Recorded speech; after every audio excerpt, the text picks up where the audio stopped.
आदिवासी समाज के लिए संविधान के अंदर अलग व्यवस्था है।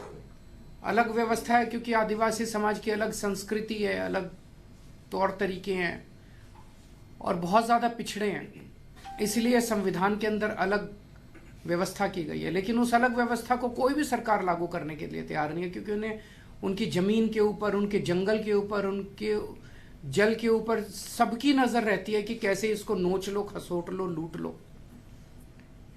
इसलिए हमारी सरकार बनेगी पहली गारंटी आदिवासी समाज को कि जो संविधान के 5th शेड्यूल में उनको व्यवस्था की गई है उस पूरी व्यवस्था को लागू करेंगे, पूरा वर्ड टू वर्ड लागू करेंगे।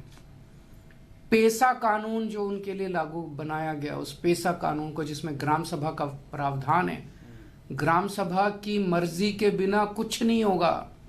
ये असली जनतंत्र है। मेरा तो कहना है ये पूरे देश के अंदर होना चाहिए, केवल आदिवासी समाज क्यों, सबके लिए होना चाहिए।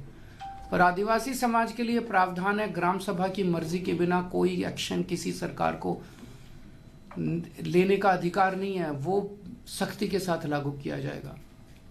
और ट्राइबल एडवाइजरी कमेटी है जिसका काम होता है कि आदिवासी समाज के जो क्षेत्र हैं, आदिवासी क्षेत्र है, वहां किस किस्म का विकास हो, उनके लिए जो फंड आते हैं वो कैसे इस्तेमाल किए जाने चाहिए। कानून के अंदर लिखा है कि ट्राइबल एडवाइजरी कमेटी का चेयरमैन कोई ट्राइबल होगा।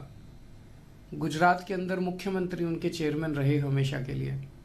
इसको बंद किया जाएगा, ट्राइबल एडवाइजरी कमेटी का चेयरमैन ट्राइबल होगा। तो पहली गारंटी 5th शेड्यूल लागू करेंगे, पेसा लागू करेंगे और ट्राइबल एडवाइजरी कमेटी का चेयरमैन ट्राइबल होगा। दूसरी गारंटी, आज आदिवासी समाज बहुत ज़्यादा पिछड़ा इसलिए रह गया क्योंकि शिक्षा का अभाव है। गरीब लोग हैं, वो सरकारी स्कूल में अपने बच्चों को भेजते हैं। सरकारी स्कूल हैं नहीं, हैं तो टूटे हुए पड़े हैं, पढ़ाई होती नहीं है। इसीलिए आदिवासी समाज के बच्चे गरीब रह जाते हैं, पिछड़े रह जाते हैं। दिल्ली के अंदर हमने शिक्षा को शानदार बना के दिखाया। आज मैं आदिवासी समाज के भाइयों बहनों सबको, माताओं बुजुर्गों को मैं आश्वासन देना चाहता हूं कि जैसे दिल्ली के स्कूल हमने अच्छे किए हैं, हर आदिवासी गांव के अंदर अच्छा स्कूल खोलेंगे ताकि बच्चे एक पीढ़ी के अंदर, अगर हमने अच्छी पढ़ाई दे दी बच्चों को, एक पीढ़ी के अंदर पिछड़ापन भी दूर होगा और उनकी गरीबी भी दूर होगी। तीसरी चीज, उनके मेडिकल के लिए कोई सुविधा नहीं है।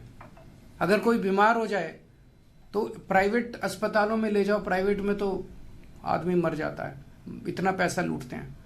और सरकारी के अंदर कोई इलाज नहीं है, सरकारी अस्पतालों का कोई वहाँ पे है ही नहीं, डिस्पेंसरी नहीं है। तो जैसे मोहल्ला क्लिनिक हमने दिल्ली में खोले, ऐसे हर गांव के अंदर एक मोहल्ला क्लिनिक, गांव क्लिनिक खोलेंगे और वहाँ पे पूरा इलाज फ्री होगा।